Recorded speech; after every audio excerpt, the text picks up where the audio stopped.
पटचरा श्रीवस्ती के नगर सेठ की पुत्री थी। किशोर अवस्था आने पर वह अपने घरेलू नौकर के प्यार में पड़ गई। जब उसके माता पिता उसके विवाह के लिए उपयुक्त वर खोज रहे थे, तब वह अपने नौकर के साथ भाग गई। दोनों अपरिपक्व पति पत्नी एक छोटे से नगर में जाकर रहने लगे।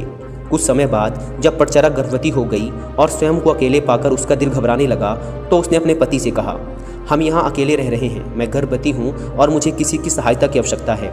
यदि आप आज्ञा दें तो मैं अपने माता पिता के घर चली जाऊँ। पति पटचरा को उसके मायके भेजना नहीं चाहता था, इसलिए उसने कोई बहाना बनाकर उसका जाना स्थगित कर दिया। लेकिन पटचरा के मन में माता पिता के घर जाने की इच्छा बड़ी बलवती हो रही थी। एक दिन जब उसका पति काम पर गया हुआ था, तब उसने पड़ोसी से कहा, आप मेरे स्वामी को बता देना कि मैं कुछ समय के लिए अपने माता पिता के घर जा रही हूँ। जब पति को इस बात का पता चला तो उसे बहुत बुरा लगा। उसे अपने ऊपर ग्लानि भी हुई कि उसके कारण ही इस कुलीन कन्या की इतनी बड़ी दुर्गति हो रही है। वह उसे ढूंढने के लिए उसी रास्ते पर चल पड़ा। रास्ते में पटचरा उसे मिल गई। पति पटचरा को समझा बुझाकर घर वापस ले आता है। समय आने पर पटचरा को प्रसव होता है और वह एक लड़के को जन्म देती है। इसके बाद पटचरा अपने बच्चे और पति के साथ सुखपूर्वक रहने लगती है। कुछ सालों बाद जब पटचरा दूसरी बार गर्भवती हुई, तब उसका पति स्वयं उसे उसके मायके ले जाने के लिए राजी हो गया। जब पटचरा अपने बच्चे और पति के साथ अपने मायके जा रही थी, तभी रास्ते में जोरों की आंधी और वर्षा होने लगी। पटचरा ने पति से कहा कि वह किसी सुरक्षित स्थान की खोज करे। पति झाड़ियों से होकर गुजर रहा था, तभी उसे एक विषैले सांप ने काट दिया और तत्काल वह मृत्यु को प्राप्त हो गया। पटचरा अपने पति की प्रतीक्षा कर रही थी और ऐसे में ही उसे प्रसव हो गया और उसने फिर एक बच्चे को जन्म दिया। थोड़ी शक्ति जुटाकर उसने दोनों बच्चों को साथ लिया और अपने पति को खोजने निकल पड़ी। जब उसे पति मृत मिला तो वह फूट फूट कर रोने लगी और खुद को कोसने लगी कि मेरे कारण ही मेरे पति की मृत्यु हो गई। अब अपने माता पिता के सिवा उसका कोई न था। वह उनके नगर की ओर बढ़ चली। रास्ते में नदी पड़ती थी। उसने देखा कि दोनों बच्चों को साथ लेकर नदी पार करना कठिन था, इसलिए बड़े बच्चों को उसने एक किनारे पर बैठा दिया और दूसरे को छाती से चिपकाकर दूसरे किनारे की ओर बढ़ चली।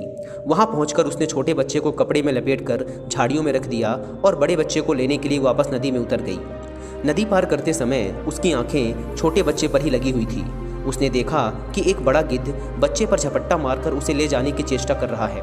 वह चीखी चिल्लाई, लेकिन कुछ नहीं हुआ। वह गिद्ध उस बच्चे को उठा ले गया। दूसरे किनारे पर बैठे बच्चे ने जब अपनी माँ की चीख पुकार सुनी, तो उसे लगा कि उसकी माँ किसी संकट में है और उसे बुला रही है, और वह बिना कुछ सोचे समझे ही झटपट पानी में उतर गया। पर क्योंकि पानी धार बड़ी तेज थी, इसलिए वह पानी में बह गया। छोटे बच्चे को गिद्ध उड़ा ले गया, बड़ा नदी में बह गया। उसका छोटा सा परिवार पूरी तरह से नष्ट हो गया था। वह विलाप करती हुई और रोती बिलखती अपने पिता के घर की ओर बढ़ चली। लेकिन रास्ते में तभी उसे एक नगर का यात्री मिलता है, जिसने उसे बताया कि नगर सेठ का परिवार अर्थात उसके माता पिता और भाई बहन कुछ समय पहले घर में आग लग जाने के कारण मृत्यु को प्राप्त हो गए। यह सुनते ही पटचरा पर दुखों का पहाड़ टूट पड़ा। उसे तनमन की कोई सुध न रही। वह पागल होकर निर्वस्त्र घूमने लगी। उसके मुख पर बस यही शब्द रहते थे, पति मर गया, बड़ा बेटा डूब गया, छोटे को गिद्ध खा गया, माता पिता और भाई बहनों को चिता भी नसीब नहीं हुई। ऐसे ही विलाप करती निर्वस्त्र घूमती फिरती पटचरा को सभी अपमानित करते और यहाँ से वहाँ दाग कर भगा देते। उन्हीं दिनों जेतवन में भगवान बुद्ध ठहरे हुए थे। एक दिन भगवान बुद्ध जेतवन में धर्मोपदेश दे रहे थे। पटचरा अनायास ही वहाँ उस दिन पहुँच गई। उपस्थित लोगों ने कहा, अरे यह तो पागल है, इस स्त्री को तो यह भी नहीं पता कि इसने कुछ पहन नहीं रखा। अरे भगाओ इस पागल और नग्न स्त्री को यहाँ से। बुद्ध ने उन सबको रोकते हुए कहा, इसे मत रोको, इसे मेरे पास आने दो। पटचरा जब बुद्ध के समीप आई तो बुद्ध ने उससे कहा, बेटी अपनी चेतना को संभाल। भगवान बुद्ध को अपने समक्ष पाकर पटचरा को कुछ होश आया और अपनी नग्नता का बोध हो आया। तभी वहाँ उपस्थित लोगों में से एक ने उसे चादर से ढक दिया और पटचरा वहीं बैठकर फूट फूट कर रोने लगी। उसने कहा, मेरे पति को सांप ने डस लिया और छोटे छोटे मेरे बच्चे मेरे आंखों के सामने ही मारे गए। मेरे माता पिता और भाई बहनों को चिता भी नसीब नहीं हुई। मेरा अब इस दुनिया में कोई नहीं है, मैं क्या करूं? बुद्ध ने उससे कहा, दुखी मत हो, अब तुम मेरे पास आ गई हो। जिन परिजनों की मृत्यु के लिए तुम आंसू बहा रही हो, ऐसे ही अनंत आंसू तुम जन्म जन्मांतरों से बहाती आ रही हो। उनसे भरने के लिए तो महासमुद्र भी छोटे पड़ जाएंगे। तेरी रक्षा कोई नहीं कर सकता। जब मृत्यु आती है तो कोई परिजन आदि काम नहीं आते। यह सुनकर पटचरा का दुख कुछ कम हुआ। उसने बुद्ध से साधना की अनुमति मांगी। बुद्ध ने उसे अपने संघ में शरण दे दी। धर्म के परम स्रोत के इतने समीप रहकर पटचरा का दुख धीरे धीरे जाता रहा। वह रोज ध्यान की साधना करने लगी और धीरे धीरे वह ध्यान की साधना में बहुत निपुण हो गई। एक दिन स्नान करते समय उसने देखा कि देह पर पहले डाला गया पानी कुछ दूर जाकर सूख गया, फिर दूसरी बार डाला गया पानी थोड़ी और दूर जाकर सूख गया और तीसरी बार डाला गया पानी उससे भी आगे जाकर सूख गया।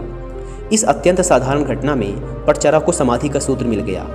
पहली बार उड़ेले गए पानी के समान कुछ जीव अल्पायु में ही मर जाते हैं। दूसरी बार उड़ेले गए पानी के समान कुछ जीव अपनी आधी आयु पूर्ण करते ही चले जाते हैं और तीसरी बार उड़ेले गए पानी के समान कुछ जीव अपना पूरा जीवन जीकर मरते हैं। लेकिन मरते सभी हैं, अमर कोई भी नहीं है, सभी अनित्य हैं। ऐसे में पटचरा को यह भान हुआ जैसे अनंत करुणावान प्रभु बुद्ध उससे कह रहे हैं, हाँ पटचरे, समस्त प्राणी मरण धर्मा है, इस दुनिया में कोई भी अमर नहीं है।